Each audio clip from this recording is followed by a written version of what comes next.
नमस्कार दोस्तों, आज मैं आपको सुनाऊंगी धर्मराज जी और बुढ़िया अम्मा की कहानी। बहुत समय पहले की बात है। एक बार धर्मराज जी और चित्रगुप्त जी धरती लोक पर भ्रमण करने निकले। जैसे ही उन्हें कुछ समय बीता, वह दोनों थक गए। उन्हें बहुत जोर से भूख लग गई। फिर कुछ खाने की इच्छा से एक गांव में पहुंचे और वहां एक सेठ का दरवाजा खटखटाने लगे। तभी उस घर से एक सेठानी बाहर आई। तिलमिलाते हुए कहने लगी, बोलो महाराज, क्या चाहिए? दोपहरिया के समय मेरी नींद खराब करके रख दिया। तभी बड़े प्रेम से धर्मराज जी ने उत्तर दिया, हमें कुछ खाने का मन कर रहा है। इतनी बात सुनते ही वह सेठानी गुस्से में बोलने लगी, आप दोनों को कुछ खाने का इतना ही मन हो रहा है तो अपने साथ अपने घर से कुछ खाने के लिए ले लेना चाहिए था। यहाँ पर आकर क्यों नाटक कर रहे हो? ऐसा कहते हुए वह जोर जोर से गुस्से में अपने घर के भीतर दरवाजा पटकते हुए चली गई। तभी धर्मराज जी और चित्रगुप्त जी कुछ आगे चले। कुछ दूर पर वहाँ एक बुढ़िया मिली। बुढ़िया माई कहने लगी, मैं तो धन्य हो गई, मुझे आपके दर्शन हो गए। प्रभु बताइए, मैं आपकी क्या सेवा कर सकती हूँ? बड़े प्रेम से धर्मराज जी ने उत्तर दिया, हमें कुछ खाने का मन है, क्या तुम हमें जिमवाओगी? बुढ़िया माई ने कहा, हाँ हाँ, क्यों नहीं प्रभु, अगर आपको जिमवाऊंगी तो मेरे तो भाग्य ही खुल जाएंगे। भगवान को अपने हाथ से जिमवाना यह मेरे जीवन की सबसे बड़ी खुशी की बात है कि स्वयं मैं भगवान को जिमवाऊंगी। ऐसा कहते हुए वह अपने घर से एक लोटा लेकर बाहर की ओर जाने लगी। तभी उसे जाता देखकर भगवान ने उससे पूछा, अरे बुढ़िया माई, तुम कहाँ जा रही हो यह लोटा लेकर? बुढ़िया माई ने कहा, प्रभु मेरे घर में चावल दूध और खांड नहीं है, उसी को लेने जा रही हूँ। भगवान ने कहा, अरे तुम अपने घर में जाकर भीतर देखो तो सही, तुम्हारे घर में भंडार लगे हुए हैं, चावल के, दूध के, खांड के। तभी बुढ़िया माई खुशी से अपने घर के भीतर जा पहुंची और जैसे ही इधर उधर ध्यान पूर्वक देखा, उसे ढेर सारे चावल, दूध, चीनी दिखे। उसने बहुत सारी खीर बनाई और भगवान को बड़े प्रेम से जिमवाया। जिमवाने के बाद वह भगवान से पूछने लगी, हे प्रभु, क्या आप मेरे प्रसाद और मेरी सेवा से प्रसन्न हैं? भगवान ने कहा, हम अपने भक्तों की सेवा से हमेशा प्रसन्न रहते हैं, तुम ऐसा क्यों पूछ रही हो? बुढ़िया माई बोली, प्रभु प्रसन्न तो ठीक है, परंतु एक सवाल और मुझे आपसे पूछना था।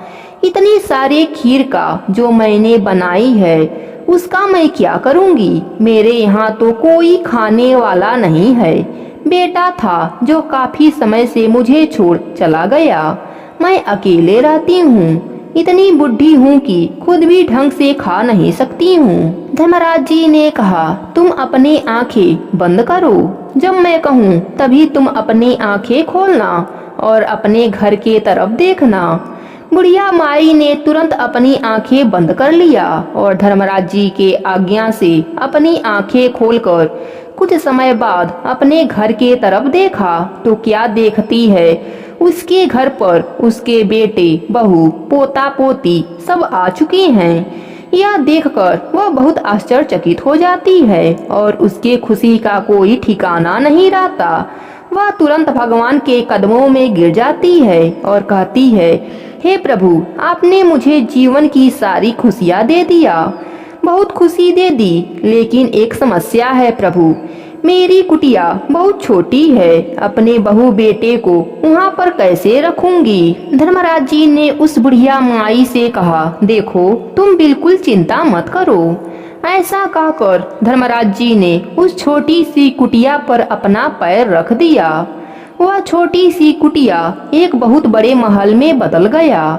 उसके बाद सब उस महल में बुढ़िया और उसका बेटा, पोता पोती, बहू सब हंसी खुशी से रहने लगे और उस बुढ़िया ने उस दिन से निश्चय लिया कि वह हर इंसान को खाड़ का प्रसाद देगी और गरीबों की मदद करेगी। बुढ़िया माई ने खीर का प्रसाद बांटने लगी और बांटते बांटते वह उस सेठानी के घर जा पहुंची, जहां पर भगवान सबसे पहले आए थे।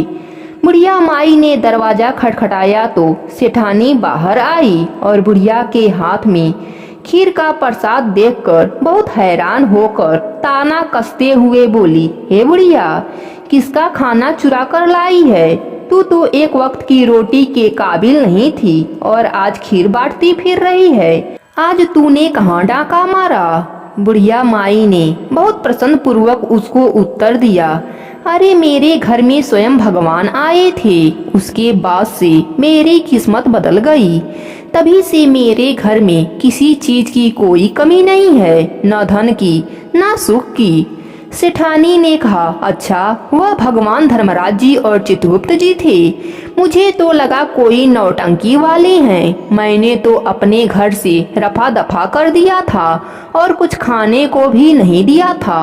इसका मतलब मेरे किस्मत का तू खा रही है। तभी आजकल मेरे घर में खाने को अन्न नहीं और तू यहाँ खीर बांटती फिर रही है। लेकिन सुन ले बुढ़िया, तू जो खा रही है वह मेरे हिस्से का है और मैं जा रही हूँ माफी मांगने। ऐसा कहकर वह सेठानी दौड़ती दौड़ती भगवान को खोजने लगी। वह कुछ दूर तय करती है, तभी उसे भगवान दिखाई देते हैं। सेठानी उनसे माफी मांगते हुए कहा, हे प्रभु, मुझे माफ कर दीजिए। मुझे लगा कोई नौटंकी करने वाले आए हैं, इसलिए मैंने अपने घर से रफा दफा कर दिया। प्रभु, मैं नहीं जानती थी कि वह आप हैं, नहीं तो मैं आपको भरपूर भरपेट भोजन कराकर भेजती। आप भी सोचते कि सेठानी से सही पाला पड़ा है, कितना बढ़िया जिमवा कर भेजा है, उस बुढ़िया से भी कई गुना अच्छा। लेकिन आप मेरे किस्मत की थाली उसे कैसे दे सकती हैं? मेरे घर में तो धन का एक दाना भी नहीं रहा। भगवान ने कहा, देखो, मैंने किसी के किस्मत का किसी को नहीं दिया। तुमने हमें ना किया और उस बुढ़िया माई ने हमें हाँ किया, इसलिए तुम्हारी जिंदगी में सब कुछ ना हो गया और उसके जिंदगी में सब कुछ हाँ हो गया। इसमें हमारी कोई गलती नहीं है, सब तुम्हारे कर्मों का भोग है। जो इंसान इस दुनिया में आने के बाद अपने धन को सिर्फ अपने लिए इस्तेमाल करता है, उसके घर में कभी भी बरकत, सुख शांति और उदासी छाई रहती है और उसके जीवन में हमेशा दुख तकलीफें भरी रहती हैं और कभी उसके भरे हुए भंडार भी खाली पड़ जाते हैं। इसलिए तुम्हारे साथ भी ऐसा ही हुआ। सेठानी ने कहा, प्रभु, मुझे माफ कर दीजिए। मेरे परिवार का पालन पोषण कैसे होगा? मुझे माफ कर दीजिए। मैं अपने जिंदगी में कभी ऐसा नहीं करूंगी। दान पुण्य करूंगी, गरीबों को खाना खिलाऊंगी, अपने धन को सिर्फ अपने लिए इस्तेमाल नहीं करूंगी। मैं वादा करती हूँ, मुझे माफ कर दीजिए। उसकी बातें सुनकर भगवान ने कहा, काम तेरा रुकेगा नहीं, धन तेरा टिकेगा नहीं। ऐसा कहकर धर्मराज जी धरती लोक से स्वर्ग लोक की ओर चल दिए। जय हो धर्मराज जी की।